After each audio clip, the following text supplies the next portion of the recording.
Hour with Arnab Goswami. Welcome back. The difference cannot be more stark. Even as I begin debate number 1 tonight, the world's biggest media mogul is being questioned, or let me say, properly grilled by British members of parliament. Not being spared, Rupert Murdoch has been answering one after the next direct, at times scathing questions by the parliamentary panel.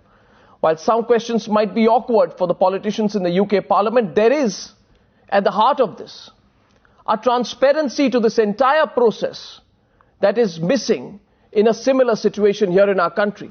The cash for vote scam. One arrest of a small fry, that also yesterday, more than 1,000 days after the scam broke.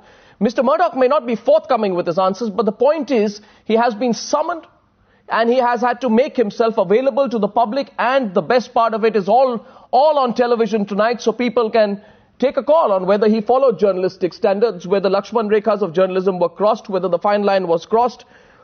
What's happening here in India? Why can't JPCs be on television? Why can't the cash votes parliamentary committee hearings be on television? What's so wrong with that idea? Tonight, raising that debate, hopefully, towards some fruition, Chandan Mitra, editor-in-chief of The Pioneer, also wears a political hat as member of parliament of the BJP. Soli Sorabjee, former Solicitor General of India. We have the very respected Kumar Ketkar, chief editor of Divya Marathi of Dainik Bhaskar, here in the studios with us. Suhel Seth, managing partner of Counselage, and columnist is with us. And Anirudh Bahal, who is one of India's foremost senior investigative journalists, works independently, is with us tonight. So, let me start the ball rolling. Chandan Mitra, you have a very transparent hearing going on. We have no transparent hearings here, which is why it's the court which has to do a, nudge action in every case. Do you agree? Arnab, if I were to answer you candidly, I must tell you I'm confused on this. And I'm confused because there are pluses and minuses of allowing the media into parliamentary committee hearings. I have been in Parliament now 7 years, and I've served on at least 2 committees. We have arrived at so many decisions, particularly in the committee I was previously there, in the Rural Development Committee. We have cleared the NREG. We have actually gone through the land acquisition bill, which didn't get passed eventually. But all these committees, there was a certain consensus that evolved, and we took positions that were not strictly party positions. People talked freely. The moment you bring in media, I'm afraid there will be grandstanding. But at the same time, both as a journalist and as a parliamentarian, I do feel that on certain matters, there ought to be transparency. The JPC, not a JPC, it was just a Lok Sabha committee that went into this issue of cash for votes, I thought was totally non-transparent. It was partisan. It gave a report that actually was neither here nor there. And there have been other committees which ought to have been questioned, grilled by the parliamentarians in full public view. So really, I must tell you that tonight, after watching the proceedings of the British Parliament, I'm confused, but I really can't say what we should follow, whether all committee hearings in India should be public, or whether the Speaker should use his or her discretion to allow certain committee hearings which are very much in the public interest to be open to the media. Maybe we have to find a way in between. No, question there is, question is of what's there to hide. Let me get in Suhail here. Suhail, what's there to hide? If Neera Nadia is making an appearance before the JPC, we want to know. If the cash for vote scam was going to subvert Indian democracy, we want to know what happened, because otherwise, 3 years later, we'll be told it was buried. I think Chandan is partially right. I believe, Arnab, that where national security and national intelligence or terrorism issues are concerned, then some amount of in-camera proceedings are required.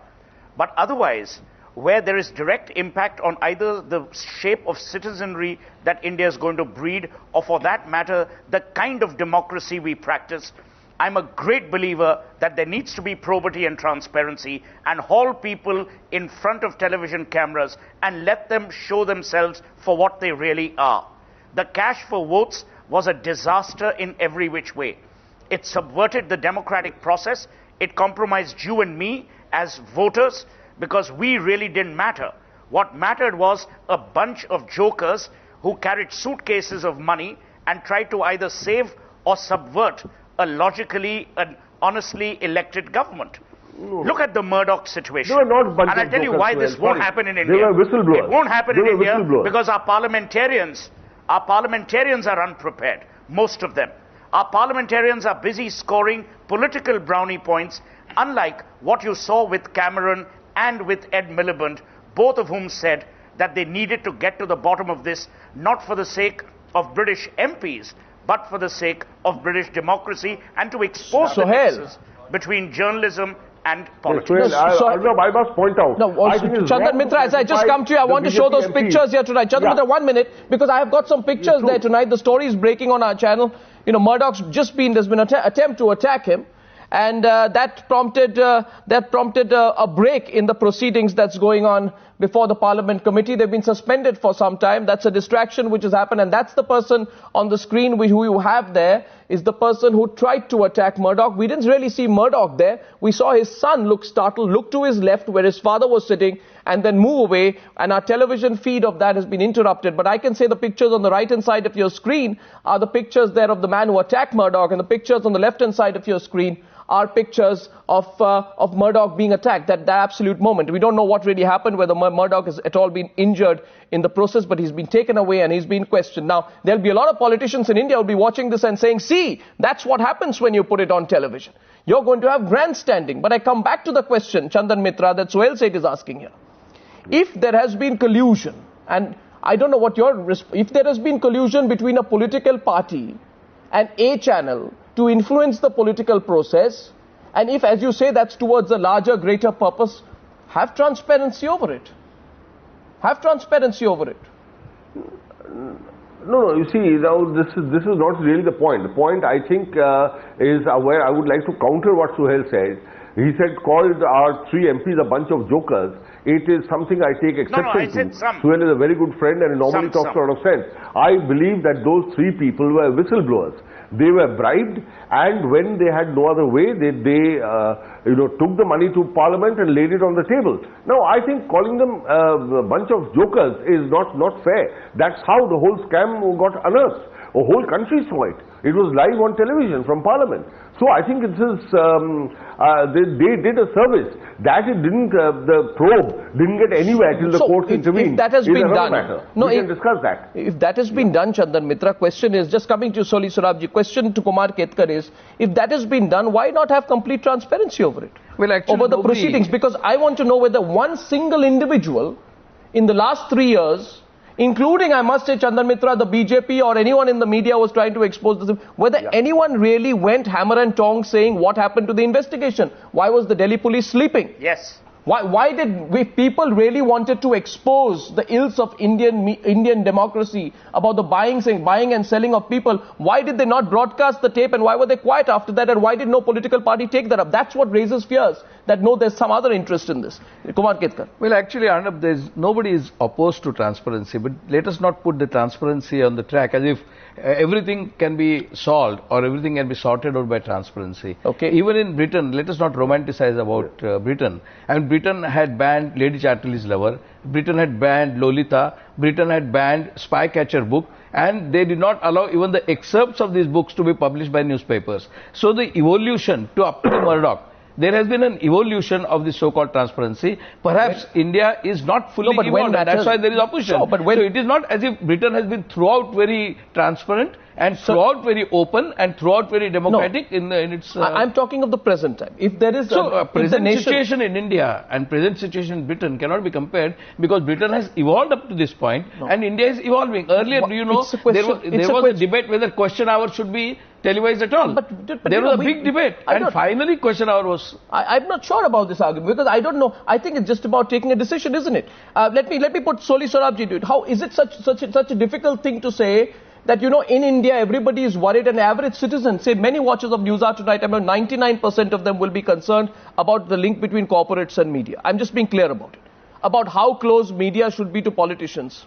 When do you stop becoming a friend to a politician from becoming a source or using a politician as a source? That's the whole debate here. If the country is talking about it, people have a right to know. Soli Sorabjee, more transparency, are you for it? No, but I don't think we can lay down any absolutes. I suppose the question started with whether channels should be allowed in parliamentary proceedings, should be exposed to media reporting. Well, I think if the subject matter of the inquiry is such that it affects the whole nation, it concerns the nation. For example, cash for that scandal was clearly to subvert democracy. Now, in a matter of that importance, I don't see any reason why it should not be on television. Why shouldn't the people see what's going on? What are the answers given? Who are the people grilled or quizzed? I don't understand. Yes, generally it may be, as Chandan says, it's because of confusion. But as I said, don't make it an invariable rule one way or the other. Depends on the importance of the subject matter of the inquiry. And if the inquiry concerns the nation, as in this case, cash for votes, I don't see any reason why it should not be. Yeah, because why the media shouldn't have it. Your other question, how close we should be to politicians, then again, for what purpose? You have to meet politicians. You have to really have contacts with them. How do you get information otherwise? But the main thing is either closeness to the politicians or closeness to the police. You must not indulge in wrongdoing. Must not indulge in illegal criminal activity. That again, case-to-case basis. But that is a general caveat I would like to enter as far as the media is concerned. Be a watchdog. Don't be a lapdog. Don't be a rabid dog. You are a watchdog, and for that purpose, if you have to cultivate contacts with the police, so be it. If you have to cultivate contacts with the politicians in order to get information from them to expose some scam or scandal, so be it. It's an occupational hazard that the media faces. And it all depends how the media confronts it. I think that's a valid point here. But, you know, the whole question tonight is of transparency. Let me go across to Anirudh Bahal. Anirudh, do you think, let me put it to you simply, do you think it works if, say, political parties carry out sting operations and hand them on a platter to news channels? You do many sting operations yourself. Would you trust a political party that came to you with a set-up situation and said, here, we are gifting you this particular sting operation. Send your camera person and shoot it. Would you trust that situation? No, I don't think there was any collusion of that kind which you talk about. And it was, I mean, if say, a political party came to me with particular valid information, as do all politicians come to journalists with planting stories. I'm sure lots of politicians have come to you with stories, and it is upon you to whether you choose to follow them or not, and to what extent you follow them or not.